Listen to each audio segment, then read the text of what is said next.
Hey, Slater Crusaders. So down the street from where I'm standing right now in El Cajon, California, a black man was shot and killed by a police officer. I'm not going to talk about specifics of this situation in this video here. Instead, I want to make a video that's going to make everyone unhappy. I've realized, and maybe I'm late to the game here, so excuse me if I am, but there is so much distrust. And it's because there's so much distrust that no matter what a police officer does, even if it's a black cop who shoots a black man, which has happened a few of these times, and even if it's justified in every way legally, nothing matters. All the trust is gone. And flip it around, if a group of black men are in a car and they're driving to church, they may be pulled over and asked where they're going. Why? Because trust is gone. And then guards are put up and egos on the line and we all get defensive and it escalates and things go crazy from that point. And it's all because there's so much distrust. That's at the root of it. I guess the analogy is if a man has cheated on his wife and somehow the wife grants forgiveness. And the man a couple days later is at the grocery store and is at the checkout aisle and there's a pretty woman who's the cashier. And they're talking about paper or plastic. And they're talking about, is it a swipe or a chip or whatever? And the wife walks in and sees these two talking and says, "You're cheating on me again." And the guy's like, "What? We're not talking about anything." Well, the woman's going to get upset. Why? Because there's trust issues there. So any little thing, even things that don't fit the larger narrative of the larger sin, anything is automatically put in that bucket. I think that's what happened with the shooting in El Cajon. And this is not a racist cop shoots unarmed black man. This isn't hands up, don't shoot. It's tragic. It's so sad. It's even more sad when you realize that this family, they're refugees from Uganda who were fleeing war, and they came to America to live a safe life, and this happens. It is heartbreaking in every possible way. But this is not the bigger narrative that many people want it to be. But it doesn't matter. It doesn't matter because trust is so broken. The only thing that can heal the wounds of distrust, and this is going to sound lame, but it's the answer.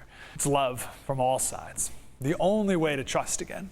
For black people to trust cops, for cops to trust black people, for white people to trust black people, vice versa, for everyone to trust everyone, for all of us to heal all the wounds. 4 steps. First, you have to want to trust again. If you don't want to trust again, then nothing will ever be fixed. Number 2, you have to forgive all past sins. We had a caller, Barry, and he brought up Rodney King. I get it. But if we want to heal wounds, we have to forgive. Not forget. Not forget. Forgive. It's not easy. Number 3, we have to start over. Love does not keep a record of wrongs. And finally, we have to actively love. We have to go out of our way to love and regain trust. White people need to do this. But Slater, I've never done anything wrong. Doesn't matter. Got to rebuild trust again. Police need to do this. Oh, but Slater, these shootings, they're justified. Okay, doesn't matter. We got to build trust again. Black people need to do this. Oh, but Slater, we're the victims.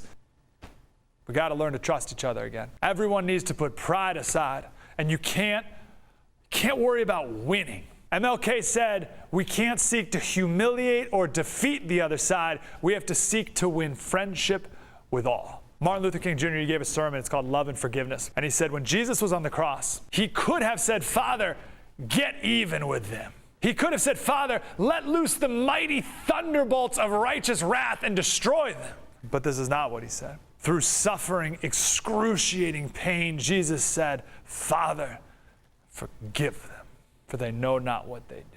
Everyone needs to make this work here. We got to put pride aside and we got to put being right aside. We got to want to trust again. We got to forgive past sins. We got to start over and actively go out of our way to love each other again. And I know someone's going to comment here. There'll be 20 of these. Slater, this won't solve anything. What we need to do is X. Okay, fine. You might be right about that. You may be right about that policy that you want to pass. You may be right about that thing you want to change. I'm not against that. But that won't happen unless we first go through the process I just described. Heart changes are needed by everyone, then policy follows. Heart changes first, policy second. You can't shortcut it. Now, if you don't think forgiveness is possible, and that's the hardest thing, I want to end with this clip here. This is the mother of Richie Knight. Richie was 19 when he was killed by, I think, another 19-year-old, Ian Ellis. This is Richie's mom's message to the person who killed her son. So think about the injustices done to you. Think about the injustices that you don't want to forgive and you don't want to start over and you don't want to cure. Think about those injustices in your life. And now watch this woman. If she can forgive the person who killed her son, what is stopping us from forgiving each other and trusting again? Only God knows why I'm not angry or why I don't hate you. Would it shock you to hear that I love you? I thought to myself one day, a while back, don't lock him up. Sentence him to my home. Let him be my son that he took away from me. And I want to sing this song. So you think that you can make it through? Just remember, my God cares for you. Don't you worry, don't you fret, because the bed you lay in, my Savior, He's there for you to have met. Don't give up, don't give in. Today make Jesus Christ your number one friend. So I will close by saying, although we are free to choose, we are not free to choose the consequences of the choices we've made.